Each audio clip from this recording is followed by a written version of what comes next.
ఈ ఈవీఎం గవర్నమెంట్లో ఇంత ముంచి ఎక్స్పెక్ట్ చేయలేము కూడా ఖచ్చితంగా. నేనైతే ఈవీఎం గవర్నమెంట్ అని అనుకుంటున్నాను. ఎందుకంటే ప్రజాపాలన అయితే నేను అనుకోవట్లేదు.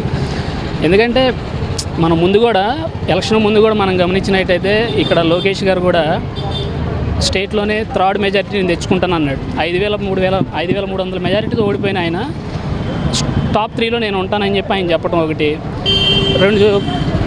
నిలబడిన 2 చోట్ల పవన్ కళ్యాణ్ గారు ఓడిపోయినా సరే జగన్ గారు 151 సీట్లు వచ్చిన జగన్ గారిని అఘాత పాతాల్లోకి తొక్కేస్తానంటాం. కానీ ఇవన్నీ చూస్తుంటే లింక్ చేస్తుంటే ఏదో జరిగిందని అనిపిస్తుంది. ఎందుకంటే అంత సంక్షేమం ఇచ్చి కూడా 11 సీట్లకు పరిమితం అవటం అంటే అది అసలు ప్రజా తీర్పు అని నేను అనుకోవట్లేదు.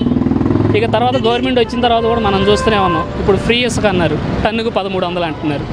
ఫ్రీ అంటాకి చాలా ఉంటుంది. ఫ్రీ అంటాకి నామమాత్రం ఫీజు అనాలి దీన్ని అయితే లెక్క ప్రకారం. ఫ్రీ అంటే ఏంటి? ఫస్ట్ ఒకటి చెప్పారు, రీచ్ దగ్గరికి వెళ్తే టన్నుకి మనం లిఫ్ట్ చేసి మన ట్రక్లో వేయడానికి 88 రూపాయలు ఏదో చెప్పినట్టున్నారు. అది వరకు యాక్సెప్టబుల్. ఇప్పుడు 1395 అంటే అదేమంటే స్టాక్ యార్డ్కి తీసుకొస్తున్నాము, అక్కడ నుంచి తీసుకెళ్ళాలంటున్నారు. దానికి ఫ్రీ ఇసుకని మనం పెట్టకూడదు. పబ్లిక్ని మనం డైవర్ట్ చేస్తున్నట్టే దాన్ని. అలాంటి పథకాలు తీసుకొచ్చినాం. ఇప్పుడు రేపొద్దున ఫ్రీ బస్సు అంటున్నారు. బస్సు ఫ్రీయే, టికెట్కేనో డ్రైవర్కి చేస్తాం అంటారేమో. ఆ పథకం ఏమైనా తీసుకొస్తారేమో చూడాలి.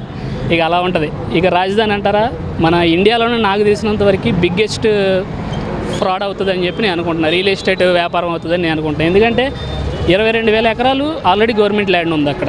మళ్ళీ 33,000 ఎకరాలు రైతుల దగ్గర నుండి తీసుకున్నారు. మళ్ళీ వీళ్ళు అనేది ఏంటి, మనకి సింగపూర్ రాజధాని చేస్తానని. అది ఉందేమో మనకి 5,000 ఎకరాల్లో.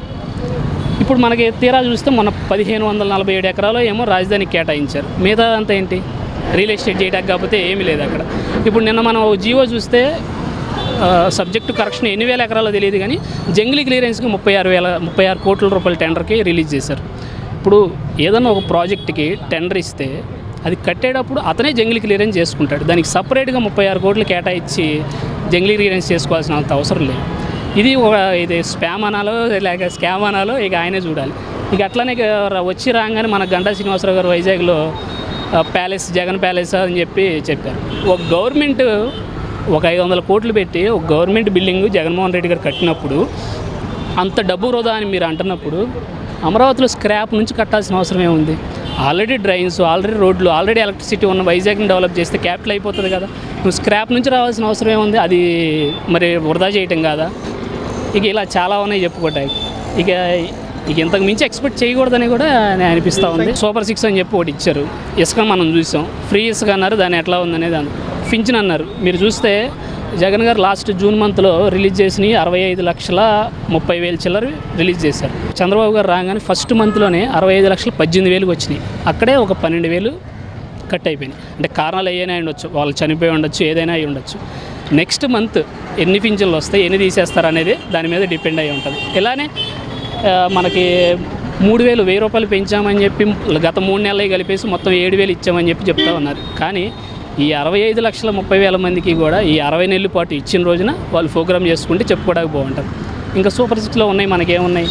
అన్నా క్యాంటీన్లు అనేది ఇప్పుడు మీరు ఒక విషయం చెప్తే, అన్నా క్యాంటీన్లు పేదవాడికి భోజనం పెడతాం కరెక్టే, దానిలో ఎవరు కూడా అబ్జెక్షన్ చెప్పరు. కాకపోతే ఏంటంటే అక్కడ నువ్వు ఎంతమందికి పెడుతున్నావు, బిల్లు ఎంతమంది పెడుతున్నావు అనేది అదొక స్కామ్. ఎవరు ఈ టెండర్లు అందరూ వేసేవాళ్ళు ఎవరు? టీడీపీ వాళ్ళే వేస్తారు. అలా ఇప్పుడు తల్లికి వందనం అన్నారు. రామానాయుడు గారు, నిమ్మల రామానాయుడు గారు ప్రతి ఇంటికి వెళ్ళి మనం చూసాం, ఒక వీడియో చాలా వైరల్ అయింది. ఒక ఇంట్లో ఒక 6 ఉంటే నీకు 15,000, నీకు 15,000, నీకు 15,000 అన్నాడు. ఈరోజు మనం జీవో చూస్తే ఈచ్ మదర్ 15,000 అనే జీవో ఇచ్చారు. అంటే ఏంటి, ఇప్పుడు 2-3 ఉన్న తల్లులందరూ ఏంటి, ఇప్పుడు జగన్ గారు ఎంత సంక్షేమం ఇచ్చినా సరే ₹1 ఎక్కువ ఇస్తారనే దాంట్లోనే పేదలు ఎప్పుడు కూడా ఉంటారు కాబట్టి ఈయనకు ఓటేశారు నమ్మి. నువ్వు అంత మోసం చేయగలిగితే, మొన్న కూడా ఆయన ఇండైరెక్ట్గా ఇంకా ఖజానాలో డబ్బులు లేవు, చేసే పరిస్థితి లేదు అన్నారు. ఆయనకి తెలుసు కదా జగన్ గారు అంత సంక్షేమం కరోనాలో టైంలో కూడా చేస్తున్నప్పుడు కూడా ఇంత బ్యాడ్ పబ్లిసిటీ ఇస్తూ కూడా ఖజానాలో డబ్బులు లేవని నీకు తెలుసు. మరి ఏ రకంగా ఇన్ని సంక్షేమ పథకాలు ఇచ్చారు? దానికి పవన్ కళ్యాణ్ గారు మీరు చూస్తే మేనిఫెస్టో రిలీజ్ చేసేటప్పుడు బీజేపీ మేనిఫెస్టో పట్టుకోవడానికి కూడా ఇష్టపడలేదు. వీళ్ళు ఇచ్చే మేనిఫెస్టోకి మాకు సంబంధం లేదని చెప్పింది. అంటే కేంద్రం దానికి సపోర్ట్ చేయట్లేదు. అది అమలుగానే హామీలు అని చెప్పి అందరికీ తెలుసు. కానీ ప్రజలను మోసం చేసి ఇట్లా జరగటం జరిగింది. భవిష్యత్తులో సంపద సృష్టిస్తాం, ప్రస్తుతానికి అప్పులు చేస్తున్నామని గవర్నమెంట్ చెప్తున్నట్టు మాట.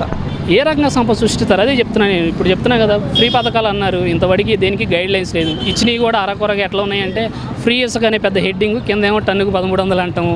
ఇప్పుడు రేపొద్దున బస్సు ఎట్లా ఉంటుందో చూడాలి. తల్లికి వందనం ఆల్రెడీ ఇక దాన్ని మర్చిపోవటమే. ఇంక ఇలా సంక్షేమ పథకాలు అనేది చంద్రబాబు నాయుడు మనం 2014-19లో కూడా చూసాం. ఆయన ఏ కాడకి కూడా ఒక కులాన్ని లేపటం తప్పితే ఎక్కడ కూడా పేద ప్రజలను పట్టించుకునే పనే ఉండదు. కరోనా టైంలో మీరు జగన్మోహన్ రెడ్డి గారు అంత రేంజ్లో సంక్షేమం చేస్తూ ఉంటే ఆయన్ని కూడా అంత బ్యాడ్ పబ్లిసిటీ చేస్తూ ఉన్నాడు. ప్రతిరోజు ఇప్పుడు కంపెనీలు రాలేదు జగన్ టైంలో అంటే నువ్వు పొద్దున్న లేచిన దగ్గర నుంచి గవర్నమెంట్ని ప్రోపగండా చేస్తూ కూర్చుంటే వచ్చే కంపెనీలు కొంచెమన్నా భయపడతాయి కదా, ఏదో జరిగిపోతుంది స్టేట్లో అనే భయం ఎవరికైనా ఉంటుంది. అలాంటి భయం ఆయన క్రియేట్ చేస్తూ ఉన్నాడు.